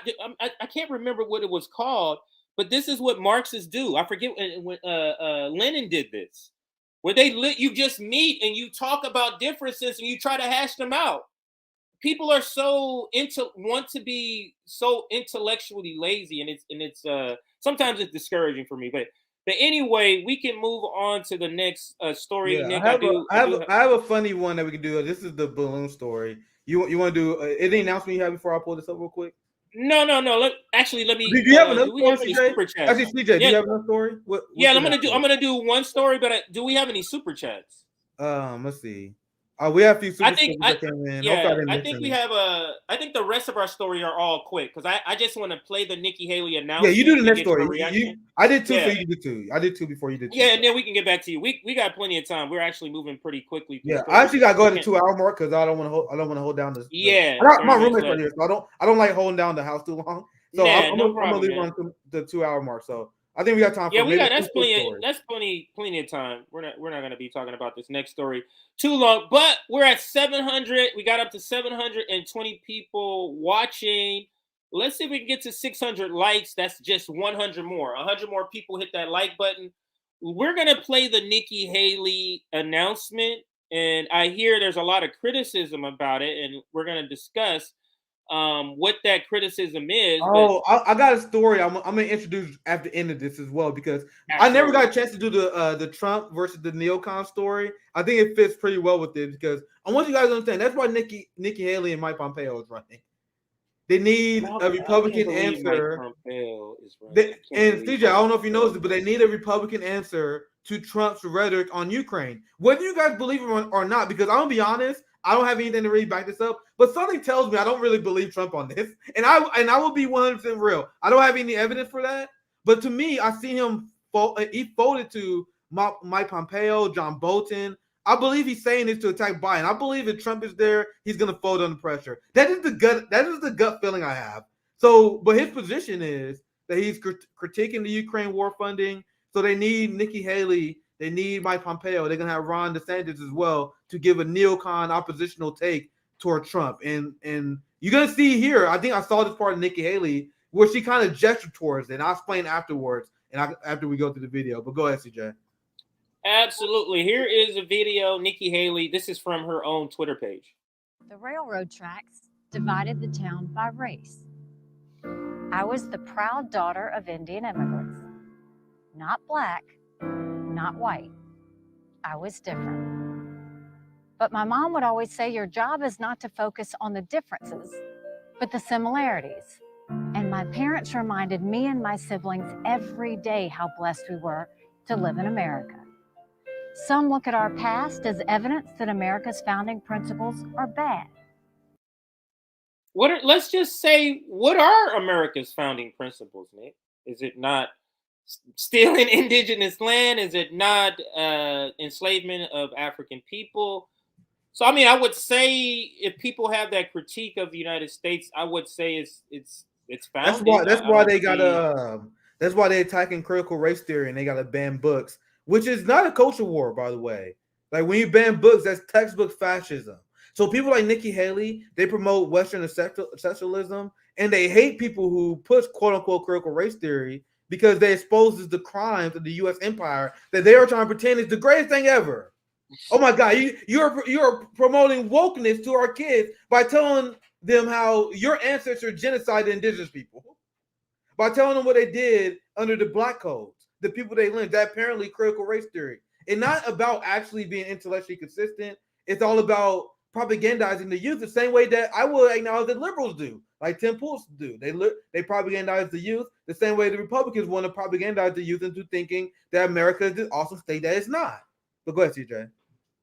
Yeah, so let's listen some more. But every time she gets to that point, it just irritates me that it feels like there needs to be a counter. So let's listen. America. Some look at our past as evidence that America's founding principles are bad. They say the promise of freedom is just made up. Some think our ideas. So she starts off acting like, hey, this is just about who you are. It was separated. I was an immigrant. And it's nothing about culture war. And then she goes right into culture war. 1692 is a culture war issue. I mean, 1619 is a culture war issue. Then you have AOC. How is that not a culture? I don't understand. Like, I don't get this politics of Nikki Haley. But it feels like any person of color who decides that I'm going to run as a Republican, they always have to have a little selloutness to them, and it feels like it's sellout-esque to me. From Nikki I want Haley. you guys to know Nikki Haley is dangerous, man. Like she's a textbook Dick Cheney style neocon, and I'm gonna let it play because I think the clip I saw is in this trailer where she's already subtly dropping jabs, criticizing Trump from the right. When she's talking about how she stand up to bullies, so that's a criticism claiming that Trump is weak on Putin. This is the kind of Republican that she's want to be, that she's going to be. Well, go ahead, CJ. Would you think this is a good way of describing her? Nikki is a far right HRC. I mean, I know HRC is even far right. That's Hillary Rodham Clinton. I know she's far right, but would you say she's the right version, meaning the right as far as the Republican version of Hillary Clinton? I would say Kamala Harris. Okay, that's a better count. That's a better. I'm trying to think something that you can also maybe say, because maybe Susan Rice, because she was part of UN's Trump UN team. So the reason why I say Susan Rice, because she came from a Republican cabinet and then later became an aspirant political runner. So Nikki Haley came from the Trump cabinet.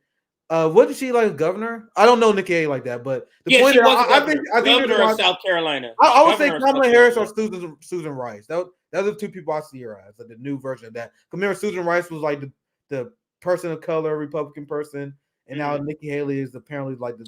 But as far as her foreign policy, because you said she is dangerous. Yeah, is she as dangerous as a Hillary Clinton, or you would say not? Yeah, they got same politics. Nikki Haley is one of those people that pretend that Joe Biden is weak on China, for example. One of those people. Oh, she speaks about that, I think, in this video. So let's let it play. Yeah. Let's get through this one. They're not just wrong, but racist and evil. Nothing could be further from the truth. I have seen evil. In China, they commit genocide. This is the clip part you saw. She says, I've seen evil, and then goes into China? Yep. Wow. That is amazing. So that's amazing. I've seen evil, and then the next word. Immediately show Chinese people. Oh, Jesus Christ. In China, they commit genocide. In Iran, they murder their own people for challenging the government. Tells you about watching soldiers. I was just about to say, everything she says so far, the United States has done. Literally everything she says, the United States has done. By the way, I would say this: the Uyghur genocide is bullshit. Even AP News admitted it. There is no evidence of it. No physical evidence ever been produced for it. In fact, the quality of life has gone up for the Uyghur population. What kind of genocide is that? You're going to get somebody to comment on it. Did the quality of life for Yemenis people go up during their genocide? How do your populace become more educated? Your life expectancy go up, but there's a genocide. Nigga, there's literally more arguments for a genocide of African American people in the United States than there are for a Uyghur genocide. Do you guys understand? I remember when you said something like that, when that debate, on the policing debate, they looked at each other. They could not believe it. Wow. Yeah, they couldn't believe you said that at all. I was like, wow. Everyone was like, oh yeah, I lost his audience. I lost his entire audience when he said that. Everyone was like, niggas in China and Ponchos. I'm like, oh yeah, that's this guy's audience. It is what it is. Throw her baby into a fire. It puts things in perspective. Even on our worst day, we are blessed to live in America. I was born and raised in South Carolina, so I have seen the very best of our country. People here threw out the old, tired political establishment and demanded accountability for their tax dollars. Industry reports called us the beast of the Southeast, which I love. People came by the thousands for fresh starts. Moms and dads held their heads up high. Children learned that it was always a great day in South Carolina. It's a great day. It's a great day. A great day. A great day in South Carolina. We were strong. We were proud. And when evil did come, police in South Carolina are looking for a gunman following a shooting at a church. Several victims. We don't know the severity. We turned away from fear toward God and the values that still make our country the free. So Black people have something happen to them. We have to go to church. Don't bring your fucking ass to the don't come up here to no politician. That's the signaling here to me that I get out of this part here. Like, and using Black pain. I'm going to rewind it so we can hear all of this part here. The severity. We turned away from fear toward God and the values that still make our country the freest and greatest in the world. We must turn in that direction again. Republicans have lost the popular vote in 7 out of the last 8 presidential elections. That has to change. Joe Biden's record is abysmal, but that shouldn't come as a surprise. The Washington establishment has failed us over and over and over again. It's time for a new generation of leadership with old to ideas. Rediscover fiscal. responsibility. Secure our border and strengthen our country, our pride, and our purpose.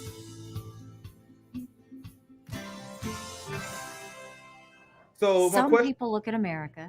I think we can end it there. Yeah, she my goes question on to is- do some more, but my that's the question- Nikki Haley thing.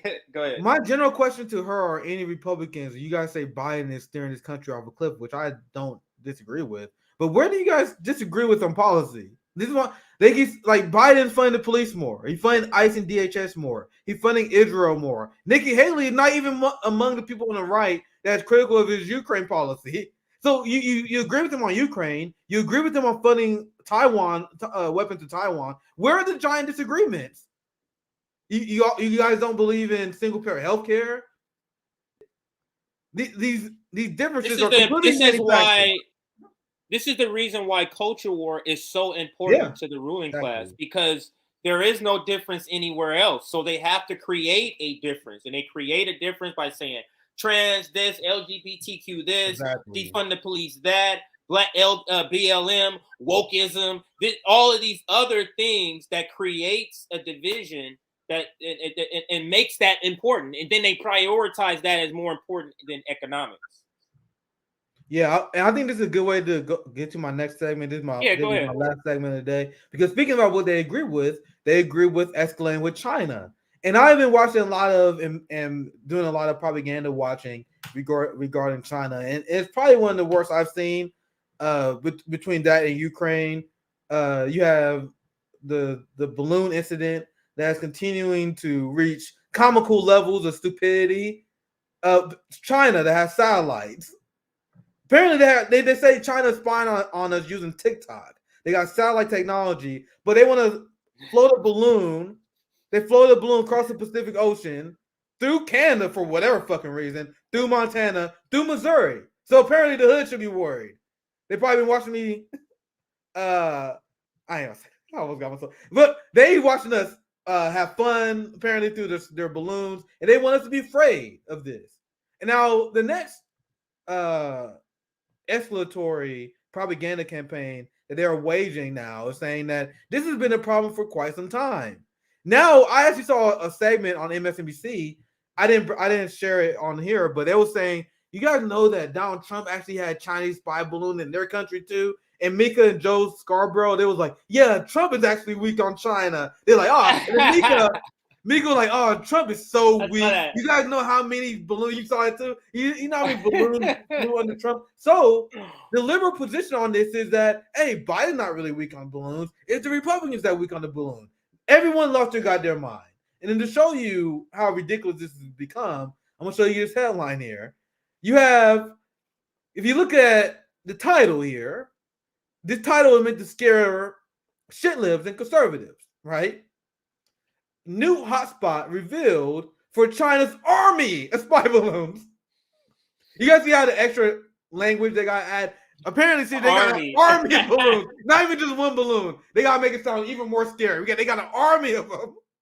The army of balloons coming to Montana. They coming to Missouri. CJ, they coming to LA. You better get your friends, your family.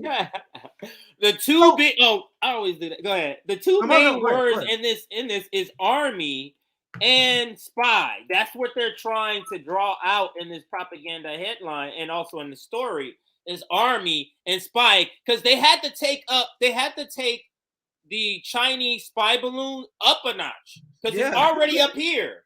So they had to add army on there. I wonder what they're gonna do next. Add NATO to the top. Like, what are they gonna do next? But go ahead.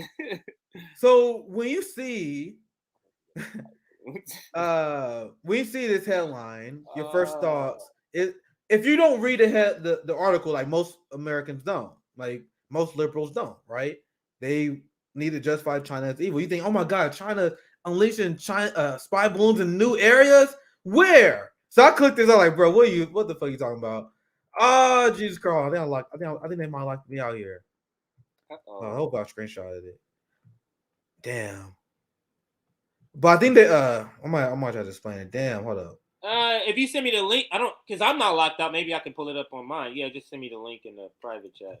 Damn, man, I might have to spoil the conclusion here. So essentially, now that's why I screenshot shit and put it on Twitter. But I'm banned on Twitter now. I'm banned on Twitter for a week. Oh yeah, you breaking news I should here. have screenshot it. Yeah. Damn, I fucked that segment up, guys. But anyway, I'll explain it because I send it to you via private chat. So fuck. Okay, we can try to get. Let's see if it worked for you. Because I ruined the expose. But anyway, the point is, they send these balloons. In the article, they say China is weaponizing these army of balloons, and they're sending it over Taiwan. So China is sending spy balloons in a territory that is part of China. Can you imagine how ridiculous it would be if you had other states that are writing countries that writing articles that, oh my God, Joe Biden sent a spy balloon over Texas. Oh my, there's a spy balloon over Puerto Rico. And the funniest part about these segments that you see on Morning Joe, for example, is that it's almost like I don't know even why they do it. They almost add the disclaimer themselves where they say, I want you guys to know that we spy on them as well. This happens all the time. And then they freak out like, why do you add that disclaimer? If the United States constantly spy on China, which they do, the United States constantly spy on their own civilians, and then you admit that China spying on us is not anything new, then why is it such a big deal? Like they constantly contradict themselves, but I'm glad you saved the segment by pulling this up. I should have checked that beforehand. But anyway, I'll read the first two paragraphs here. Chinese military balloons have been entering Taiwan's airspace. So they're not included in the headline, CJ. Because most informed people will laugh at you in your face the second you bring that up. Who airspace is Taiwan's? You guys understand, NATO, an oppositional group to China, NATO acknowledges Taiwan as part of China. Most liberals don't know that. The United States has acknowledged Taiwan as part of China as a long-standing policy since the 1970s in order to normalize relations. And Joe Biden never officially changed that. And if you watch all the stories about Taiwan and China, if you read this article, I promise you, they don't tell you that. And there's always a glaring omission. Every Morning Joe segment I've seen about Taiwan, they never bring up the fact that even the United States and NATO acknowledge Taiwan as part of China. So the Taiwanese separatist movement have no leg to stand on. They're in the same position as the Texas secession movement, as the Hawaii independence movement. There's a Puerto Rican separatist movement in the United States. What will our response be if you had Putin, Xi Jinping, and all our enemies sending support to a Texas separatist movement? Imagine if Putin, they cry about Russian propaganda. They cry about Putin influencing our elections. Imagine if Putin ran a sophisticated propaganda campaign which led to their election and then sent weapons to the Hawaiian independence movement. That would start a war. Yeah, that is what we do to China all the time. I want you guys to understand that. But let's continue here. They come very frequently. The last one a few weeks ago. Oh my God, the balloons! We keep seeing Chinese balloons. So you can drop here. I got other stories I want to read. I wanted to share that because I never. Oh, just the first part. Oh, just the first part. Okay. Yeah, that's the only part we need to share in that article. I don't tell you. I show these receipts because I don't expect you guys to believe me. I get to tell you what they say, but it's like, dude, it's so absurd. I gotta show you. I'm not making this up, guys. But this is why this story is important. Spy balloon dust up sends United States and China relations from bad to worse. Exactly what the United States wanted. Why do you guys think they are propping this story up? Even though I promise you guys, watch any Morning Joe segment on this. They keep doing this unnecessary disclaimer when they say, "Yeah, we all spy on each other all the time." If we do it all the time, why does this escalate war? Because the Biden administration in the United States was just waiting for a motherfucking reason. They thought China was going to take the bait with Taiwan when Nancy Pelosi went to Taiwan, and they did it. They pussied out, to be honest. because they didn't want to start war. So they like, that didn't work. We sent weapons to Taiwan, anything? Fuck, not yet. Balloon, all right, let's do it now. Let's do it now. I'll just read, once again, I only read first few parts of here. Revelations of a global Chinese balloon spying program. They got, instead of satellite, CJ, they got a global Chinese balloon spying program. Put millions into this program. Put millions into this program that can just be shot down easily. Can be shot down, can be seen. They got way better technology, but this is their global program. And I'm asking the chat, is this the dumbest thing you've seen in a while? Because it's probably one of the dumbest. This speaks to the level of propaganda that it takes for Americans to believe this. If Americans are believing this, this just confirms that we are the most propagandized. If you're believing this, like, this is like clown shit. I mean, Russiagate was similar to that too, but this is like on a different level. Go ahead. I always try to like relax with with hyperbolic statements, but this has to be one of the dumbest ones I've seen in quite some bit. Like, Russiagate was bad, but that was some time ago. But this is that new shit. They're trying to probably get in that new shit, as I say. So I'll just read these last two paragraphs. I think these last two paragraphs are the only thing that are really relevant. Whether you call it competition or whatever, the United States-China relationship at the moment is bad in pretty much every possible dimension. And that includes the military one. And that's only because the United States is surrounding China with military bases and keep threatening militarily. China keep backing down from the red lines that you guys are crossing. Biden, and this part is funny, they always have subtle omissions here. Like, the truth is so obvious, CJ. That's why I love doing these propaganda segments, because they accidentally say the truth always. On accident. And they always they say it as a side point and move on. Look, Biden has yet to address the nation on what his administration knows about the threat posed from China.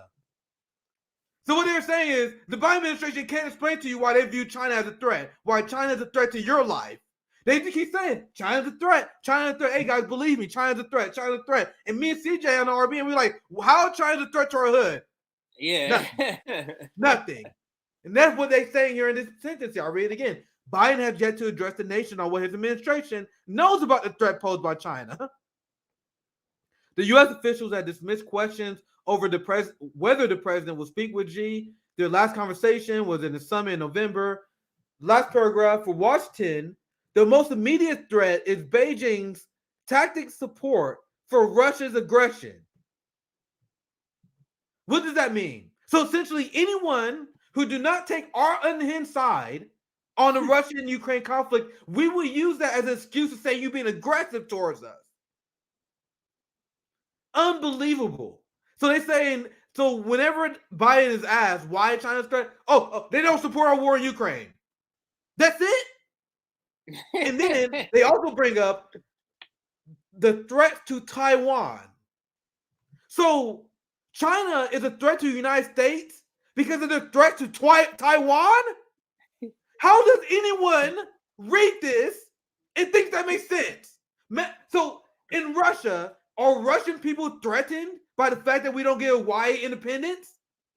How does that make sense to anybody? This to me, Nick, it just proves why, like, although they're going to try it and they have, I mean, the Chinese spy balloon actually proves how they really don't have a way of selling war against China. Right. They really don't have one to say. I mean, what is China? How many bases? I think I heard Jimmy say they have like 1 or 2 bases outside of a certain place. Like, what can they say about China? China's not involved in all these conflicts. China's not, you know what I mean? China's helping people. 87% or something like 80% of the world population is against the Ukraine thing.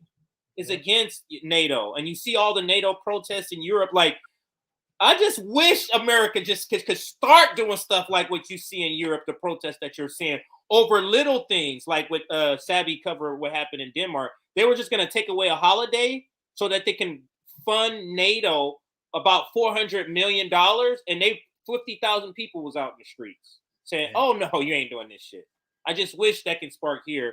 But that's my final thoughts on. Yeah, that's the end of my segment. I don't know if you have another one, but I just gotta go. No, that's it. I'll put some super chats up. I saw one come through. Hopefully, I didn't miss any other ones. I saw a few came through as well. Let's get started on. No, I think only I just saw this one come through. Then for $2, Marvin Vargas, Fear.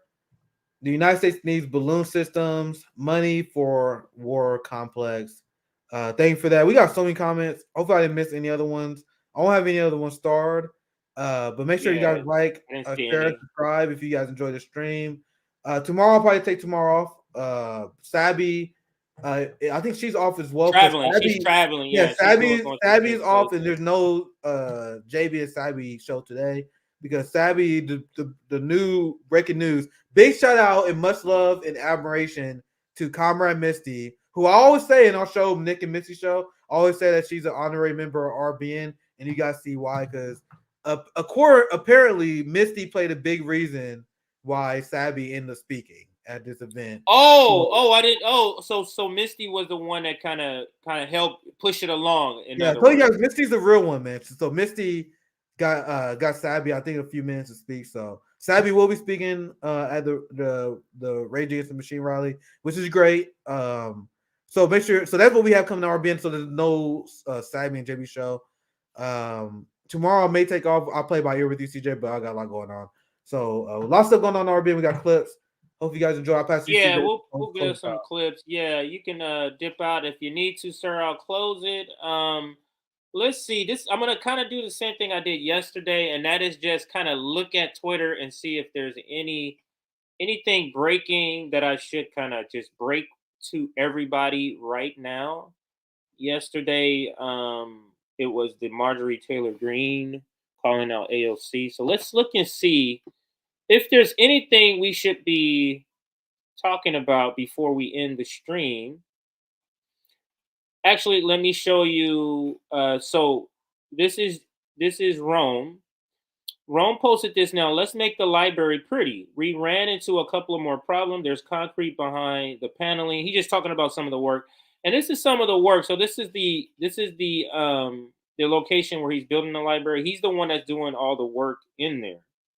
And that's the thing. He is skilled at carpentry. He can build a home from ground up.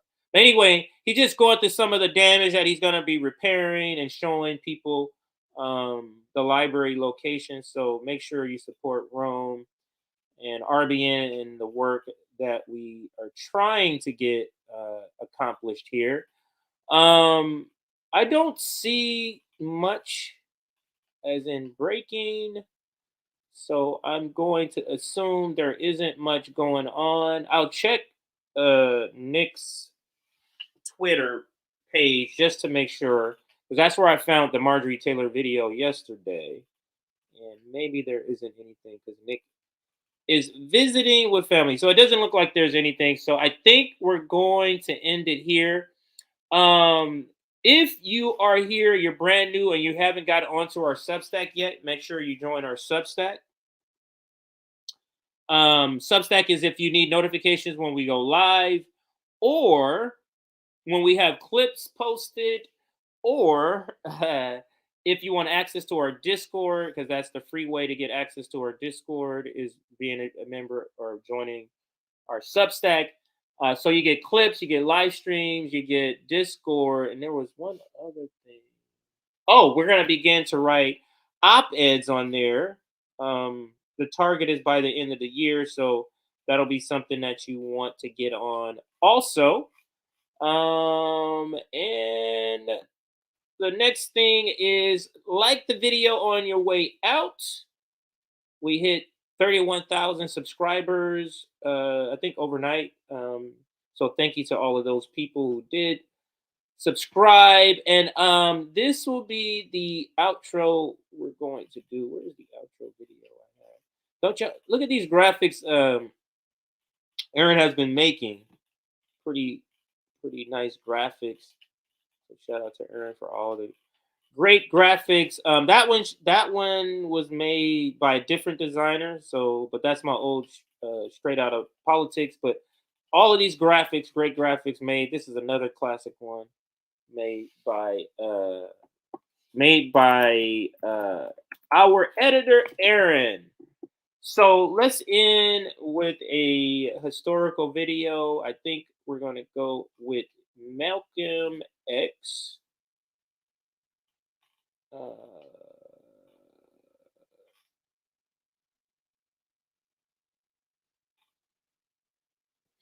Seems like a cool video.